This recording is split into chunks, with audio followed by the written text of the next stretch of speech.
Okay mga bata, wala nang maingay. Okay po, let's start our friend celebration, no?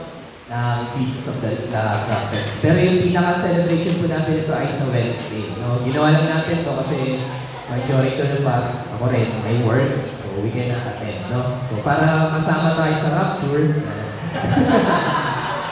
baka maiwan tayo sa rapture, no? Tayo, puro trabaho, no? Patigil sila. Okay, so tumuloy muna tayo lahat, mga kapatid, tayo lahat. Tayo po ay manalangin, no? Para tayo samahan ng Diyos sa ating gawain. Tawag mo muna po si Pastor Bao to lead us in our prayer. Langin po tayo, Lord. Maraming salamat sa aming pong commemoration o aming pag-alala sa Feast of Trumpets ay aming pong inagahan para po sa mga kapatid po namin na hindi namin makakasama sa Miyerkules ng Maga. Panginoon, Lord, ito po yung pong nagpapaalala po sa amin na sa pagtunog ng trompeta, sabi ng Bible, for the trumpet shall sound and the dead in Christ shall rise first. And we which are alive shall be caught up together in the clouds to meet the Lord in the air. So yan po ang pangako mo po, Panginoon, sa 1 Thessalonians 4:16 hanggang 18, na ikaw po, Panginoon, ay totoo sa pangako mo. Sa pagtunog ng trompeta, lahat ng mga tunay na nag-Diyos marinig ang tunog ng trompeta, maging ang mga Kristiyanong namatay na marinig nila ang tunog ng trompeta. At yun po yung rapture, Panginoon. Kaya po sa oras ito, ay amin po, Panginoon, aalahanin yung the head of the year. Ito po yung una, o kung sa amin po na sinusunod namin ng Gregorian calendar na January, ito po yung pinaka-January ng Hebrew calendar. Kaya Panginoon, we want to praise you, to praise your name, to commemorate this very important feast na kung saan, Panginoon. Ito po ay hinihintay namin ngayon. Dahil ito po, Panginoon, yung pong panglimang kapistahan sa loob ng isang taon. Ito po yung panglimang kapistahan na amin po inaalala at isisilibrate. Paspasan mo po kami as we go on in our program at nawa, Panginoon, yung maging blessing po itong amin pong mga gagawin pag-celebrate sa pangalan ng Jesus na aming Panginoon. Amen. Amen. So, Amen. Awit ko na tayo para po sa ating pag-celebrate. Okay, pakimrush na sa screen. Bye tayo.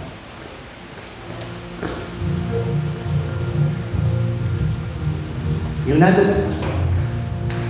nasa pre-show yung bell. Sige, yun na nga. Kaya ka-activate ko rin.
Amen. Praise God. Malakpakan namin ang Diyos.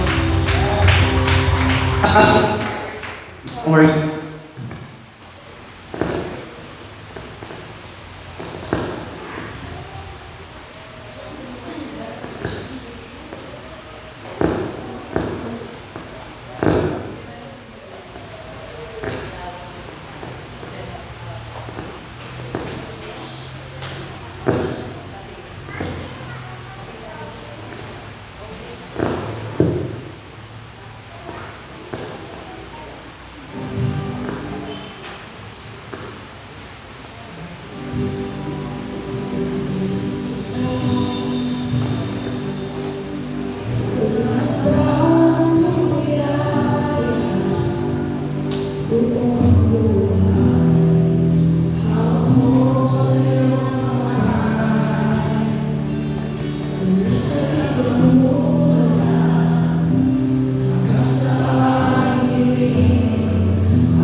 Palapakan natin ang Diyos. Paupo na tayo lahat, mga kapatid. Okay, yan. Yarap niyo muna dito. Yan, pahin muna kayo sis para makita niyo yung Amen? So, pa-play muna ako ng ating introduction na video. Sinai, that God gave Moses the dates and observances of the 7 feasts of the Lord, which are Passover, unleavened bread, first fruits, Pentecost, trumpets, atonements, and then the Feast of Tabernacles. It is interesting to note that the Hebrew word for feast is moed, which more literally translated means divine appointments. And more importantly, all 7 feasts point to and are fulfilled in Jesus. These feasts are separated into 2 seasons, the spring feast and the fall feast. Jesus was crucified on Passover. He was then buried on the Feast of Unleavened Bread and resurrected on the Feast of First Fruits 50 days later. The Holy Spirit was given to us on Pentecost. Now, the entire human race exists between the feasts of the spring and fall, which represent the church age. The Lord is harvesting believers and patiently beckoning those who will follow Him until the fall feast comes. These fall feasts are to be fulfilled in the second coming of Jesus. And the first of these is the Feast of Trumpets. And this represents, I believe, the rapture of the church, while the Feast of Atonement represents the second coming, and the Feast of Tabernacles represents the kingdom age of the Lord. We want to celebrate as a church the Feast of Trumpets. Jesus himself said, "Behold, I am coming quickly." And we look forward to that day and welcome the return of our Lord. Amen. Now again, we're celebrating the Feast of Trumpets. No? Tama ba? Yom Teruah. No? Yung batay ng Yom Teruah or Happy Feast of Trumpets. No? At ang kapistahan na ito, makikita natin doon sa picture kanina, it symbolizes the rapture of the church. Amen? Are you ready for the rapture? Talaga? Okay. Hindi natin sure, no? Pero mamaya mas pag-aaralan at ipitin pa natin yung mga bagay-bagay na yan, no? As we have our celebration, no? But before we start, gusto niyo bang maglaro muna? Ayaw niya. May prize, no? May prize to, ha? May prize. Okay, oh. Nasa may prize, okay? So, meron ako dito dalawang banana, pahawak. Oh, yan, pahawak. Tapos dito, pahawak. Papatugtugin ko yung may papatugtugin akong kanta. Okay? So, habang tumutugtog yung kanta, yung saging, papasa nyo, ha? Okay? O, yeah. Huwag yung iagis, ha? Huwag yung tutulugin. Kailangan mo pa rin yung mamaya. Okay? So, yung may hintuan yan, may gagawin, may tatanong ako, pag nasagot, may prize. Okay ba yan? Okay? Parang ayaw nyo, ha?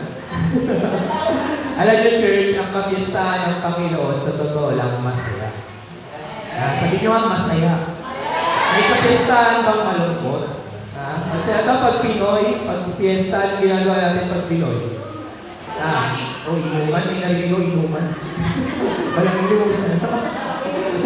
Di ba, naglalaro, happy-happy. Ganun din, no? Pag tinignan nyo, i-Hebrew side. Isa lang naman yung malungkot dyan, yung atonement, no? But the rest of the feast is meant to celebrate, no? At pag nagse-celebrate, kailangan masaya. Tingnan mo yung katabi mo. Masaya ba yan o gutom na? Huwag kayo may pagkain naman. No? Mabilis lang to, ha? So, laro muna tayo. Patutulog ako ng kanta natin. Iikot ang saging. 1, 2, 3, go! Game na lang pakanan niya. Magkakabulan. Sige. Game po, ikaw sa likod. Tapay niyo yung mga nasa likuran. Okay, ikot.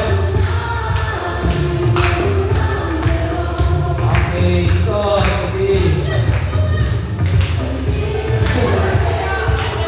Okay, stop! Stop! Ayun. Ayun. Tayo tayo kapatid. Bakit? Mabilis lang. Okay. May kinanta tayo kanina, di ba? May kinanta tayo kanina, di ba? Hirap pa usap nito. May kinanta tayo kanina, di ba? Yung unang kanta natin na English, ano yung title? Ako, pag ito, di mo kilala. Baka maghiwalay kayo ng asawa mo. Ako, hindi alam. Hindi talaga. Hindi na yan. Okay, Casey, sinayto na isa. Ano yung yung may kinatatawa kanina, di ba yung English? Ano yung title nun? May kinatatawa yung English kanina, di ba? Bago tayo mag-start. Ano yung title nun? Ako, hindi naka... O, sino gusto mag-speed? Yung English, na kinanta natin. Anong title nung kanta natin yung English? Kanina.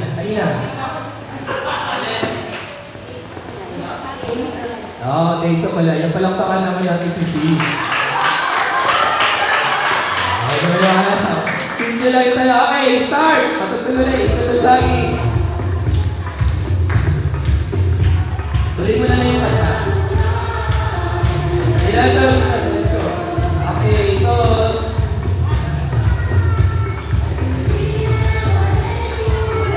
Amen.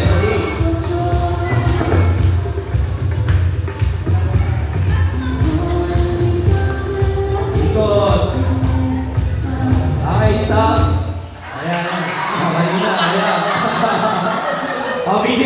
Ito, pag di mo nasagot, BJ, na. O, ano yung title ng kinanta namin Tagalog naman kanina? Yun yung kanina. Yung Tagalog. Wala. Okay, still. Okay, kay Sister Ellie.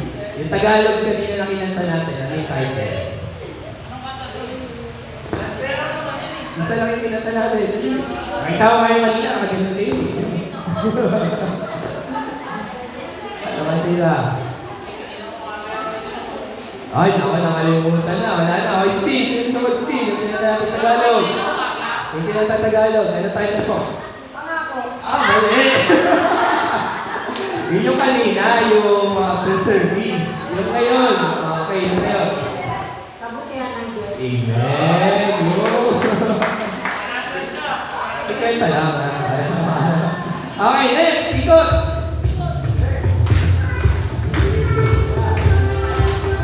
Tingnan natin kung naikinig kayo kanina sa service na.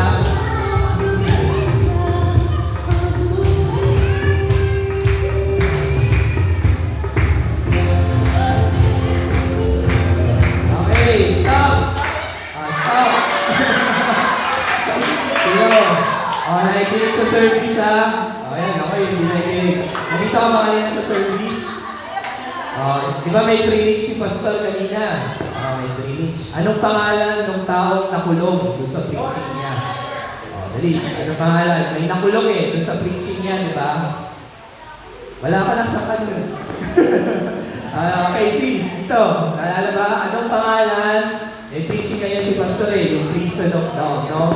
Anong pangalan ng taong nakulong doon sa preaching niya? Duterte. Ano sis? Wala? Wala. Steve! Sino tayo? Steve, sino? Dali. Ito ba na? Okay, sis. Ito ba? Pangalan ng taong nakulong. Ganda. Peace. Okay, 100 na, no? Okay, last two. Okay, tuloy. Tutok.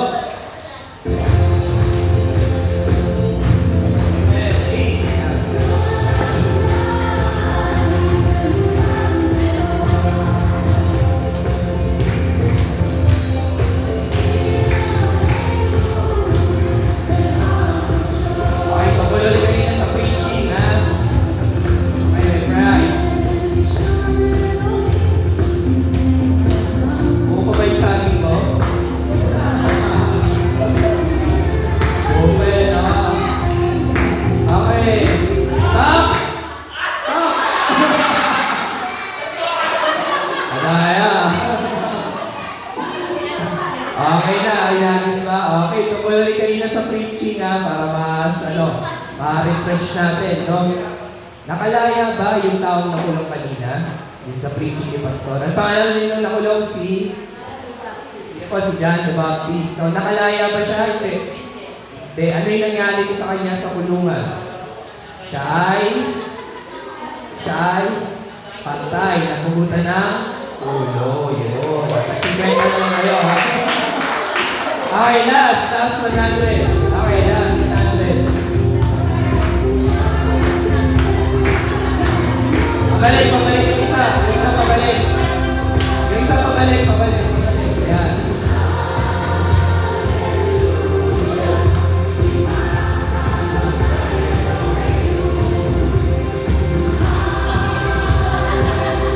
Okay, ikot. Ayun.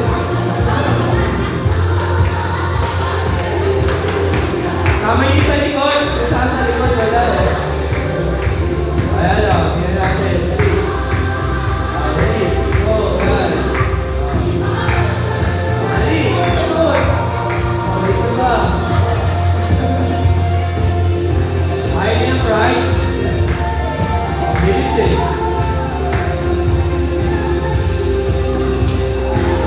Okay, tingnan natin. Stop. Kaya stop na natin. Stop.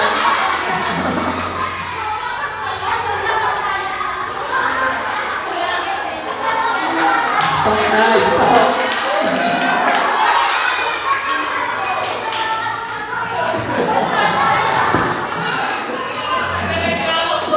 Nagreklamo rito ah.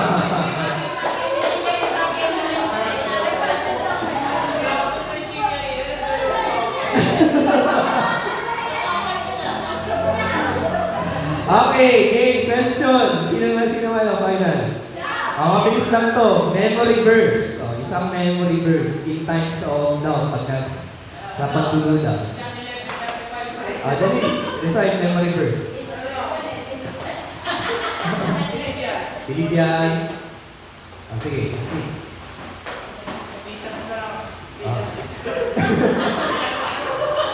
Ephesians 6 lang eh. Isa lang. Recite. Parents. Okay, Lisa, andito kayo din na. May memory verse po ba tayo para sa times of doubt? Sige, kahit ano po. 1, 2, 3.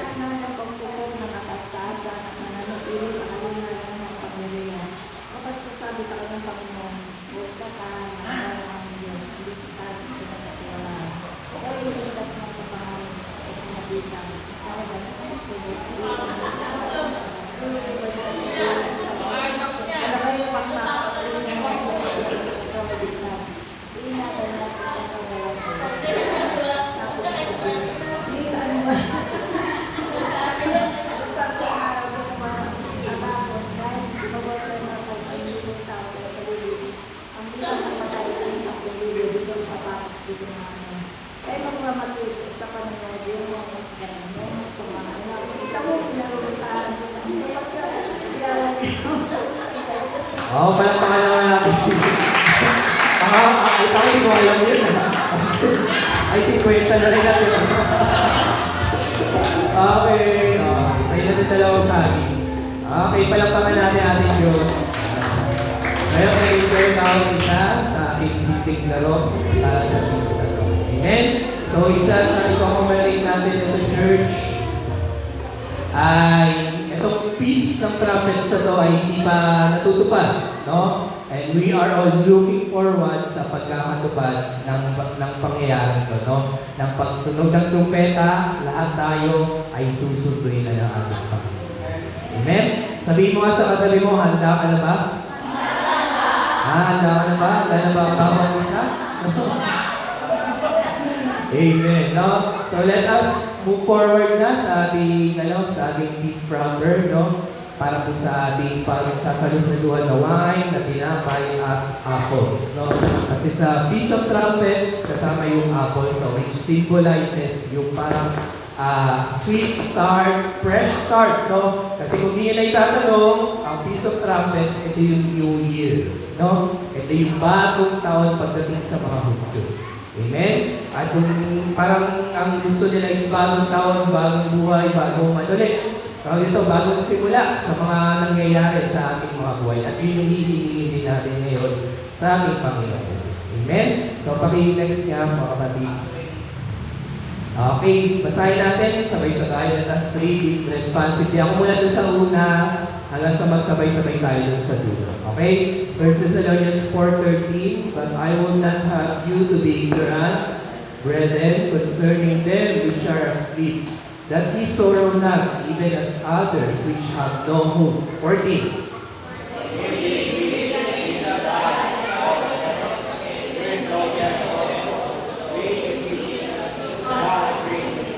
For this we say unto you by the word of the Lord, that we which are alive and remain unto the coming of the Lord shall not prevent them which are asleep.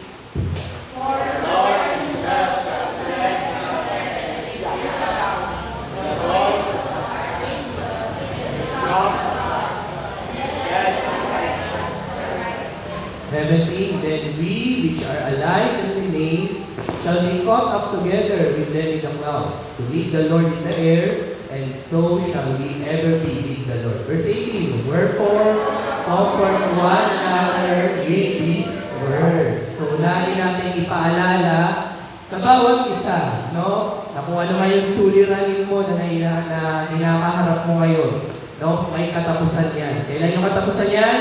Kapag sinubo na tayo ng Panginoon. Amen? Patay ka man ito, buhay, lahat tayo susundin namin Diyos. No? Tingnan natin yung reference sa Old Testament. Okay, next. Okay, ako na lang magbabasa in 23 verse, Leviticus 23:23. And the Lord spake unto Moses, saying, Speak unto the children of Israel, saying, In the 7th month, in the first day of the month, shall ye have a Sabbath, a memorial of blowing of trumpets, and holy convocation. Ye shall do no certain work therein, but ye shall offer an offering made by fire unto the Lord. So, pakinggan muna natin yung tunog ng shofar.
Trumpet symbolizes a lot of things in the Bible, no? Hindi lang siya yung pagdating ng Panginoon, kundi pagdating ng gera, pag-aalarma, lahat, no? At kapag narinig mo yung tunog na yan, isa lang yung ibig sabihin niya, maghanda ka. Amen? Paghahanda natin. Okay? So, paki-next, kapatid. Basahin na lang ito. Ika na there, lighting of candles. Baruch atah Adonai, Elohim melech haolam, asher tikshan beshit, botav betsiva mulehat, diner shel yom tov. Blessed art thou, O Lord our God, King of the universe, who has sanctified us with thy commandments and commanded us to kindle the festival lights. Next, kuha tayo ng wine. Hindi tayo lahat, kuha na tayo pare-pares. Mga bata, wala mo nang maglalabas na tas, ha? Tahimik muna tayo. Tingin na lang ako ng tunog na, tahimik muna. Yung lang, instrumental.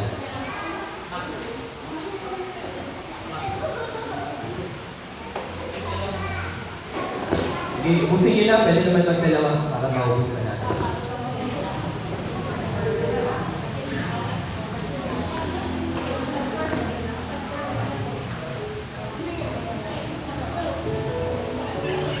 Okay po si Pastor, to lead us sa ating... Pwede nyo na kasi yung mic nyo.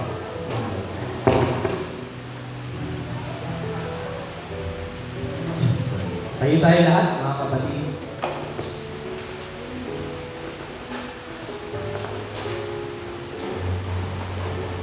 Pwede na po lahat.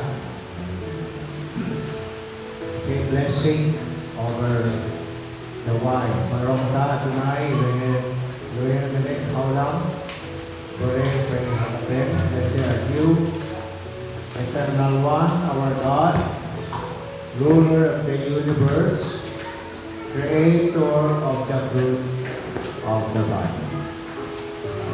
Atin na pong buksan at sinunod po. Thank you.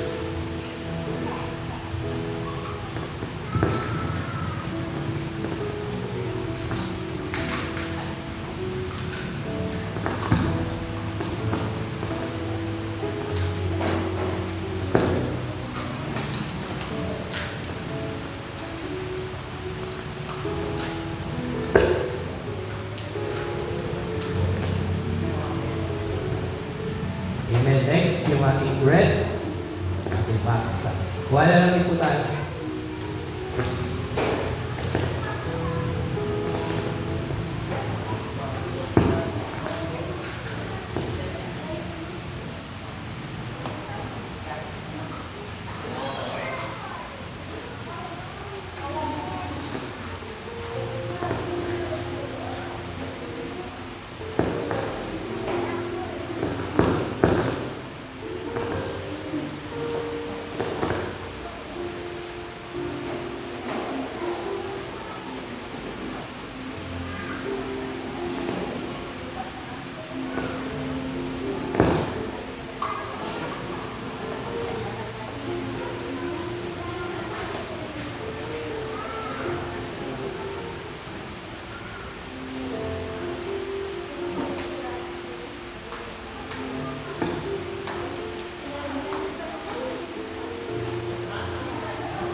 Okay, breaking of Hansa. Barokata Adonai, Elohim, Melech Haolam. Amosim, Hem, Men Haaretz. Blessed art thou, O Lord of God, King of the universe, to bring forth bread from the earth. Barokata Adonai, Elohim, Melech Haolam. Asher Titzyanon, Bibin, Ikta, Isibilaw, Lo Al-Hakik, Hansa. Blessed art thou, O Lord, our God, King of the universe, who sanctified us with the commandments and commanded us concerning the edict of unleavened bread. Kainin po natin sabay-sabay.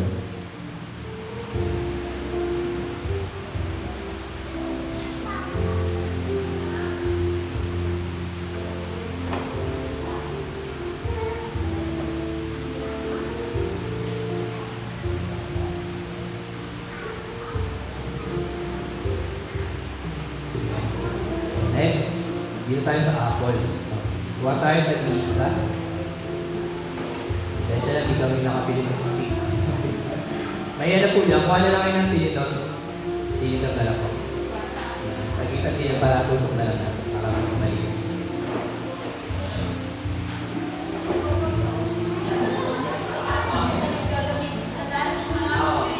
Yung tiniton nyo, yan ay gagamitin nyo sa lunch. Masarap yung tinapay natin. Okay, kuha kayo ng apple.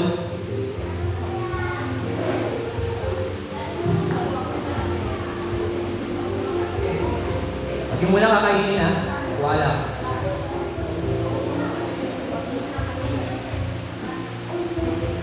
Tapos yung tinidor nyo, huwag nyo na itatapon na kasi yan yung gagamitin nyo mamaya. Tinidor mo na, tinidor.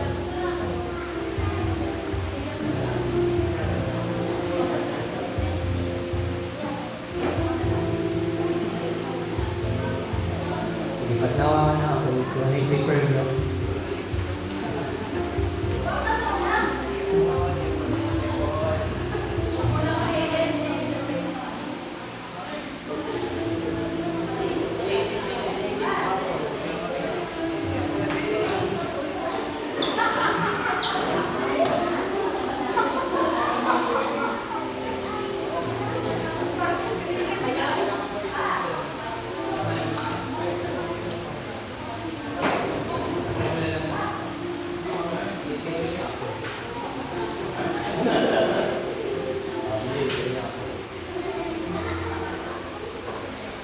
Okay. Okay, lubos si Tinapay. Nakaraan. Wait lang, wala pa wala pa, wait lang. Ganun muna tayo, ito muna. Okay, wait lang. Magsasaw tayo para tayo. Okay? Okay, okay ako nyo. So, blessing of the fruit of the tree. Baruch ata Adonai, Eloheinu melech haolam, borei pri ha'etzi. Basahin natin sabay-sabay yung English. Blessed are you, eternal God, sovereign of the universe, creator of the fruit of the tree. Okay, dip natin sa honey. Yan, sige, kuha na naman yung honey muna. Ngayon lang natin ito ginawa, no? Okay, sige. Wala mo na susubo, Okay. Ang susubo, maiiwan. Okay, meron na lahat, honey. Mga bata, isang sublog lang. Isang sublog lang mga bata. Sige. Isa lang. Okay, basahin natin sabay-sabay. Yehi Ratzon Milpaneka Adonai Eloheinu Elohei Avot Elenu Shebehadesh Aleinu Shana Tova Ume Tova. May it be your will, eternal our God, to renew for us a good and sweet year. Kainin natin ang apples.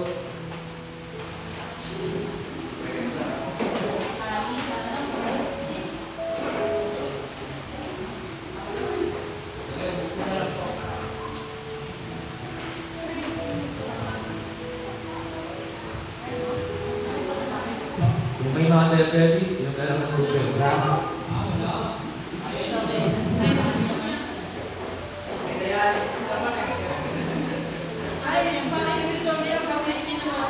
Tinidor, huwag yung natapon na.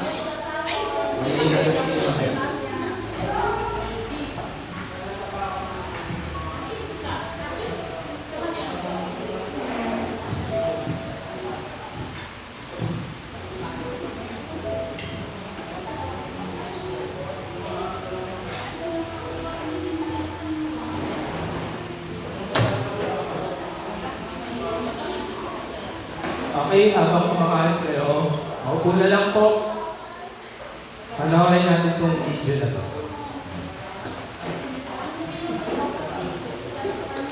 Malakas ang malakas sa uwa. Wagang na natin ngayong September 22 to 23 ang posibleng araw ng rapture. Ito na nga ba ang pinakihintay natin na pagbabalik ng ating Panginoong Kristo? Ano nga ba ang koneksyon ng Feast of the Trumpet sa rapture? Marami mga mananampalataya ngayon na nagsasabi na malapit na talagang bumalik ang ating Panginoong Kristo. At isa ng buong doon na nagsasabi na talagang malapit ng mag-rapture. Ngayon, hindi lang mga naniniwala na meron na raw araw o meron ng date yung rapture. At ito po ay sobrang lapit na. Ito raw ay mangyayari sa September 23, 2025. Sa panahon po ito ng Feast of the Trumpet ng mga Hudyo. Bakit ba sila naniniwala na sa September 23, doon po magaganap ang rapture? Pero bago po natin alamin yun, alamin muna natin at dapat itinigin natin ano nga ba talaga ang Feast of the Trumpet ng mga Hudyo. Saan po ba natin mababasa sa Biblia yung Feast of the Trumpet? Ito po sinasabi sa Leviticus chapter 23, verse 23 to 25. Sinabi pa ni Yahweh ni Moises, sabihin mo sa mga Israelita na ang unang araw ng kapitong buwan ay araw ng pamamahina, araw ng inyong banal na pagtitipon. Ipaalam ito sa pamamagitan ng tunog ng propeta. Sa araw na iyon, huwag kayong magtatrabaho. Kayo ay magdadala kay Yahweh ng pagkain ng handog. Ang Feast of the Trumpets o yung Yom Teruah ay isang pista ng mga Hudyo na ginanganap sa unang araw ng ikapitong buwan ng kalendaryong Hebreo. Sa okasyon po na ito, pinagdiriwang nila sa pamamagitan ng pagpapatugtog ng shofar o tambuli. Ito po ay isang instrumento na yari sa sumay ng hayop bilang simbolo ng pagtawag sa bayan ng Diyos. Para sila po ay magising mula sa spiritual na pagkatulog, magsisi sa kasalanan, at maghanda sa pagharap sa Diyos. Tinatawag din po itong Feast of the Trumpets ng araw ng walang nakakaalam. Dahil ito po ay nakabatay sa pagsilip ng bagong buwan na hindi agad natutukoy kung kailan eksaktong lalabas. Kaya hindi po tiyak simula ng pista hanggang sa masaksiyan nito. Yung Feast of the Trumpets, itinuturing din po ito bilang isa sa pinakamisteryosong pista ng Israel. Dahil kakaunti lamang po yung direktang paliwanag patungkol dito doon po sa Old Testament. Ngayon, bakit nga ba kinokonekta ng maraming mga tao yung Feast of the Trumpets doon sa rapture? Ang dahilan po dyan mga kapatid ay dahil doon sa salitang trompeta. Pag nangyari na po kasi yung rapture, merong pagtunog ng trompeta. Ano nga po ba sinasabi ng Biblia patungkol dito? Basahin natin ang 1 Thessalonians chapter 4, verse 16. Sa araw na iyon ay maririnig ang tinig ng arkanghel at ang tunog ng trompeta ng Diyos. At ang Panginoon mismo ay bababa mula sa langit na sumisigaw. At ang mga namatay na sumasampalataya kay Kristo ay bubuhayin muna. Ito na po yung sinasabi sa 1 Corinthians chapter 15, verse 52. Sa isang sandali sa isa't isa't mata, kasabay ng huling pag-ihip ng trompeta. Sapagkat sa pagtunog ng trompeta, ang mga patay ay muling bubuhayin at di na muling mamamatay. Babaguhin tayong lahat. Yung binasa po natin na verse na yan, pumapatungkol yan sa rapture. Ngayon, nakita natin na banggit yan yung trompeta. So, ibig sabihin yan, meron maririnig ng trompeta kapag ng rapture. Ngayon, sa kapistahan ng Feast of the Trumpets, yung pag-ihip po ng tambuli o yung shofar, ito po ay nagsisilbing panawagan sa bayan ng Diyos para sila ay magising, magsisi, at maghanda. Ngayon, sa parehong paraan, ang trompeta sa rapture ay nagsisilbing banal na pagtawag. Hindi po para sa panlumang pagtitipon, hindi po para sa makalaki na pagkikita ng mga mananampalataya ng Kristo. So alam naman natin, pagdating ng panahon ng rapture, titipon tayo doon sa alapaha. Tulad nga po doon sa Feast of the Trumpet na magtitipon-tipon din yung mga Israelita. Kung babasahin din po natin yung Leviticus, nakikita natin doon na yung bawat pista na binanggit ng ating Panginoong Diyos, pero po itong kinalaman sa katuparan patungkol sa ating Panginoong Kristo. Alam ba na lang po yung pista ng Paskwa. Yung katuparan po nito, yung pamatayan ng ating Panginoong Kristo. Yung pista naman po ng tinapay na walang lebadura, ito naman yung pagkalibing ng ating Panginoong Kristo. Yung pista ng unang ani o yung first fruits, ito naman po yung katuparan ng muling pagkabuhay ng ating Panginoong Kristo. Yung pista naman ng Pentecostes, ito naman yung pagdating ng Espiritu Santo. Ngayon, yung pista ng trompeta, posibleng sinasabi na ito po yung katuparan ng rapture. Yung pista naman ng araw ng pagtubos, ito po yung pagrupo sa pagbabalik ng ating Panginoong Kristo. At yung pista ng tabernakulo, ito po yung pagkakali ng ating Panginoong Kristo sa loob ng 1,000 taon. Nakita po natin dito, yung unang 4 na pista ay literal na natupad sa unang pagdating ng ating Panginoong Kristo. Ngayon, posible, yung nakita ng 3, ito po ay matutupad sa ikalawang pagparito ng ating Panginoong Kristo dito sa ating mundo. Ngayon, isang hinihintay na matutupad ay yung Feast of the Trumpets. Yun nga po pininiwalaan, ito po yung rapture na mangyayari September 23, 2025. Ngayon, nakita naman natin na maraming mga naniniwala yung Feast of the Trumpets pagdating na ng September 23, ito na raw yung rapture. Pero syempre mga kapatid, alam naman natin na wala talagang nakakaalam kung kailan mangyayari yung rapture. So kung natin po yung basihan, kung sinasabi ng mga tao ito, kung kailan niya ako talaga magaganap yung rapture. Dahil malinaw sinasabi ng Biblia, wala talagang nakakaalam ng pagbabalik ng ating Panginoong Kristo.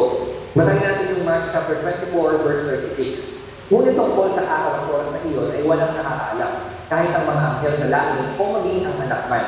Ang ama lamang ang nakakaalam nito. So nakita natin malinaw, wala talagang nakakaalam ng pagbabalik ng ating Panginoong Kristo.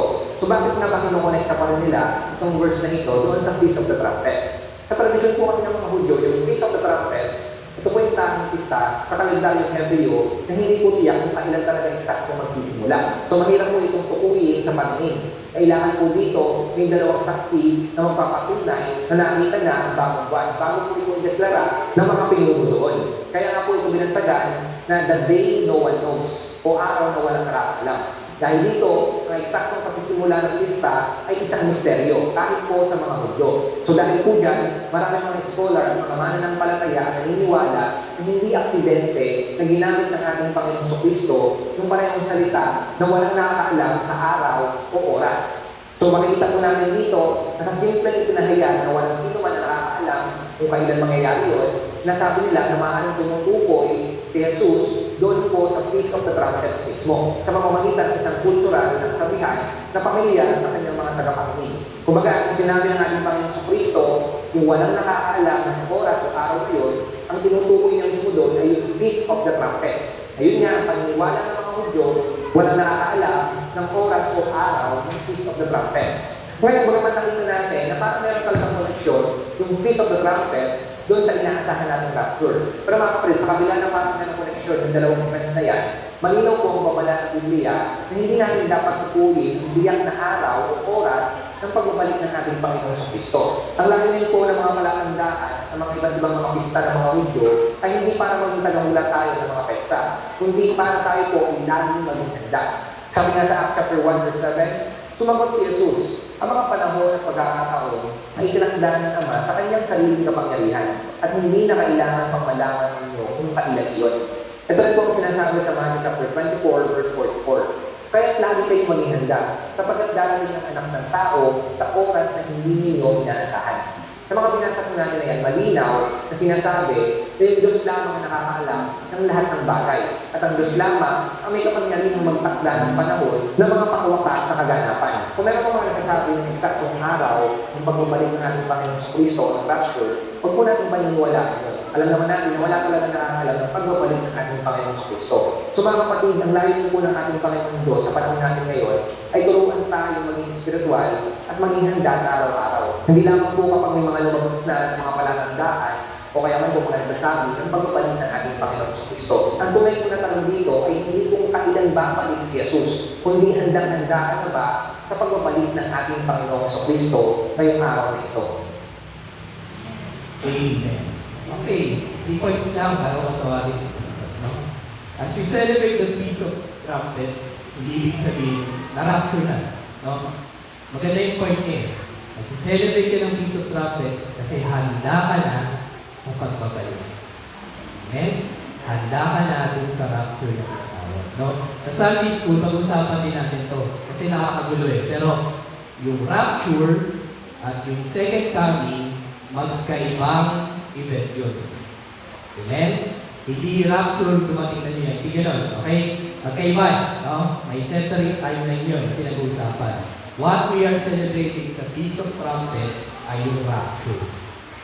No? Yung pagkuha sa atin ng ating Panginoon Jesus.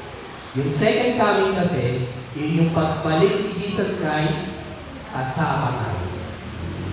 No? Pero hindi ka makakasama ni Jesus Christ pagbalik kung hindi ka na-rapture. No? Okay? Malinaw ha? Kasi alam ni church, yung issue ng rapture at second coming is a critical thing sa bawat Kristiyano. Why? May mga denomination ngayon, hindi na naniniwala. No? So, pag-aaralan din natin yan sa mga susunod na linggo. Pero sana, as we celebrate the Feast of Trumpets, all of us are prepared for the rapture. Amen? Bagay ko si Pastor para to add and then to close na rin yung ating celebration. Okay, yung sabi ko ni Ian Akda kanina, kanya explanation. Maging handa. Doon na tayo sa salitang maging handa. Ibig sabihin nun, any time, any moment na babalik, any moment na tutunog ang trompeta, pam! Meron kabilis, ay dapat ay handa na. Kaya yung paghahanda na sinasabi doon, kung mayroon po tayong hindi pa napapatawad na tao sa mga kasalanan, i-release na natin. Hanggang maaga pa. I-release na natin, kalimutan natin mga ginawang kasalanan laban sa atin, o kung may nagawa tayong kasalanan, hindi natin ang tawad. Much better na nakita mo yung tao at hindi ka ng tawad sa kanya, sabihin mo sa kanya ang kasalanan na gawa mo. Okay, pagkatapos nun, declare ka na. Tuloy ka pa rin sa mga activities ng church. Every time na may laban ka, repent. Every time na may atake, repent, Lord. Sorry po Lord, ako po inabigla doon sa sinabi ko. Ano kagad? Antimano. Pagsiya ko, bakit? Kasi nga, any moment, anytime, pwede siya bumalik. Wala ka, sabi doon sa hindi mo inaasahang oras. Kailan kaya yung mga yun? Kalimitan, pagpasasaya. Kalimitan na unaware tayo. Yung mga oras na hindi mo talaga inaasahan, lalo-lalo na pag-overwhelm tayo, overwhelm ng dala o ng anuman, overwhelm na pwede maging overwhelm ng problema, no? Maging handa na. Dapat si Jesus na talaga yung talagang solid na tagapagligtas mo. Katulad kanina, may sineshare sa akin si Ken, sabi siya, may nagtuturo daw sa Alam mo kung sa bayan niya tayo. May nagtuturo ng God the Father, God the Son, and God the Mother. Ang God the Mother doon, Israel. Israel. Hindi si Mary. Hindi si Mary. So, very deceptive yan kasi dami niya nakukuha eh. Ang dami niya lalo na ngayon, pagka ikaw ay laban ng Israel, madali ka makuha. Ay, ganun ba? Maganda yung turo din dyan na ako. Ganon. So, very deceptive po yun. Masyadong matindi ang pagpadaraya ng turo na gano'n. Paano yun? Kailangan daw ang kaligtasan mo, tatlo. Tatlo dapat ang pamilya daw yan. God the Father, God the Son, and God the Mother. Dapat yung tatlong yun, yan ang papapatuloy sa buhay mo, yung tatlong yun, para maging tagapagligtas mo. Eh, sasala na mga kapatid sa John chapter 14, verse 6. I am the way, sabi ng Jesus. Hindi niya sinabing, I am a way. Kasi pag sinabing away, mayroong pang ibang daan. Eh, hindi, I am that way. Ito pa, that's good. Eh, naman. O, di, kung tatlo ngayon ang tatawagin mo bilang tagapagligtas mo, wala na, mali na. Bakit? Kasi si Jesus lang ang way. Okay? So, maging tayo kasi yung trumpets yung sound at the moment na hindi po natin inaasahan. Sabi doon ay trompeta ng Diyos, maaaring ihipan yun ng mga anghel, maaaring ihipan mismo ng Diyos. No? Kasi nakalagay doon, for the trumpet shall sound. At kasi nga, pati yung mga namatay, pati yung mga namatay, yung mga nakremate, yung mga nasunog, wala na sila. Marinig na ng mga tumanggap sa Panginoon. Kung ang mga labos sa atin ay tumanggap kay Lord, na-cremate man siya, o nasunog man siya, o siya ay nilibing ng fresh. Sabi ng Bible, they will hear the sound. Ibig sabihin, magkakaroon sila ng, siyempre, bibigyan sila ng bagong katawan, bagong siyempre, kasama yung pagdili niya, marinig niya, and the dead in Christ shall rise first. Sila po na daw yung uunahin. At kapag sila po ay naiyakan na, tayo namang mga buhay pa na mga mananampalataya din susunod. Kaya yung rapture, iba sa second coming. Kasi si rapture, si Jesus nasa alapaap lang, hindi pa baba na lupa. Alapaap lang, tapos tayo ay nakaklat. Na doon tayo sa clouds, shoot! Yan, nadali na po tayo sa kingdom. Eh, dinagdag na tayo. 7 years tribulation na dito sa lupa. Alright? After ng 7 taon, sa matindiyang kapigatihan dito sa lupa, ando naman, marriage supper of salam naman doon sa langit. Pagkatapos na 7 taon, tapos na. Pababa na si Jesus. Nakasakay sa kabayo. Sabi, sinong kasama niya? Tayong mga na-rapture. Yun, na mayroong binigyan na lang mga kulay puting kasuotan. Nakasakay na rin tayo. Pababa tayo. Okay? So yung rapture, iba yun. Yung rapture, dadagitin. Yung second coming, pagpapalik ni Jesus. Yung una, rapture of the saints. Yung pangalawa, yung second coming, revelation of Jesus Christ. The second coming of Jesus Christ with the saints. Yan. Okay, malilito doon, ha? Okay, yun ang pagkata natin kasi hindi pwedeng baligtad. Mauna muna ang revelation, tapos rapture. Kakandalo-loko na. Rapture muna, and then 7 years, and then second coming. Tapos itatatag ni Jesus dito. How many years na magiging hari siya? Ano 1 week? 1,000? Yes. So 1,000 years. With us. Siya ngayon magiging hari. siya ang magugol. After 1,000, anong mangyayari? Pakakawala naman si Satan kasi nakakulong siya during the period of naikulong siya, no? 1,000, after 1,000 years, pakakawala naman. So, mayroong mix. Mayroong maliligtas pa ba sa Revelation? Mayroong pa rin. Sabi ng Bible, sigdami ng buhangin sa karagatan. Ibig sabihin ng marami. Kaya lang matindi ang pagkadaanan nila. Kasi pag may tatak ng halimaw, wala nang kaligtasan. Pag walang tatak, kung pamimili ka, bugot o tatak. Pag may tatak, wala na. Kaya sa taras ka na. Pag walang tatak, mamimili ka.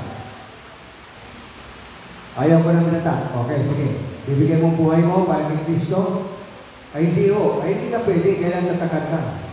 Kaya mahirap po ang maiwan. Magkakaroon ka pa rin ng pag-asa na maligtas, pero paano bumamatay ka? Saan? Kasi may mga namatay din sa may mga hinayaan ng Panginoong mamatay during 7 years. Revelation, meron din hahanapin nila ang kamatayan pagdating sa chapter 9 ay hindi na matatagpuan ang kamatayan. So mga kapatid, magsipaganda lagi, every moment, every time, basta pagka may yung atake kaaway, manalangin ka kag Lord, sorry po Lord, binisip po ako every time. At tapos habang tayo naghihintay sa Panginoon. Okay? So patatandaan natin yung drawa, yung pag-ihip ng trompeta kanina. Trompeta lamang po yan na narinig natin sa literally. Pero baka yung trumpet sound na mapapakinggan natin sa rapture, mas matindi pa doon. Okay? Sige po. Amen. Tayo na tayo lahat, mga kapatid. Let us close our activity. And I hope na nagkaroon ng appreciation ng bawat isa, no? Sa ating mini celebration of Peace of Christ. Amen. So, patutugin na lang natin and let us close our eyes. Let us bow our heads as we pray and sing this song of the Spirit. Baruch ka Adonai, Elohim Elohim Haolam, Lord. We pray na sa oras na ito, Lord, iyong tanggapin ang aming nahain sa inyo, Lord, na pagsasamba, Lord. Maraming salamat, Lord, sa nakalipas sa isang oras as you lead us, Lord God, in celebrating the Feast of Trumpets, Panginoon. Salamat, Lord God, sa paglalakad, sa tawanan, Lord, sa fellowship, at sa mga tinuro niyo po sa amin, Lord God. We're looking forward for that day, Lord God. Na kami inyong susunduin, Panginoon. That rapture day, Panginoon. That when we all get to heaven, Panginoon, there will be a grand peace, Lord. A grand celebration, Panginoon, para sa bawat isa, para sa bawat anak niyo po, Panginoon. Maraming salamat, Panginoon, sa pangako niyo na ito, Lord. Maraming salamat, Lord, dahil itong pangako niyo na ito, ito yung aming pinangahawakan, Lord, na pag-asa ng Panginoon.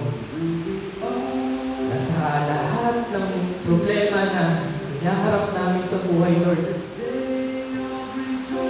mayroong ang pangako, Lord, na ito ay magtatapos pag sinundo mo na kami, Panginoon. Whether we're still alive by that time o hindi na, Panginoon, naniniwala kami, Panginoon, na ito yung tutuparan, Lord God. At dalangin namin, Panginoon, ang bawat isa na lang dito, Lord, inyong ihanda, Lord God. Turuan niyo po ang bawat isa, Panginoon, paano magpatawad, paano magpaghamit sa inyo, Lord. Paano po isurrender yung buhay sa inyo, Lord. Sa bawat araw ng buhay namin, Panginoon, kahit araw-araw ay struggle, Lord, maalala pa rin namin, Panginoon, ang iyong kabutihan, ang iyong pangako, Panginoon, sa bawat isa sa amin. We're excited, Lord, to meet you up in the air. To prepare po ang bawat isa sa amin. The assurance of salvation, Panginoon. Katayin natin yan. Let you heaven, the day of rejoicing that will be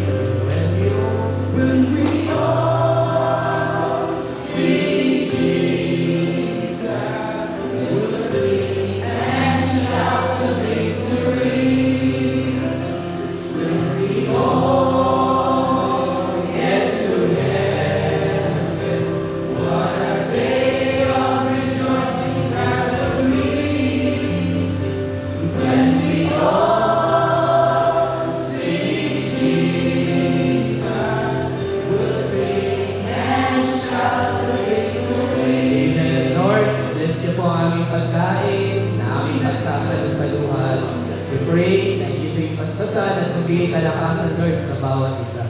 Join us, Lord God, pa rin until our time of fellowship today to Panginoon.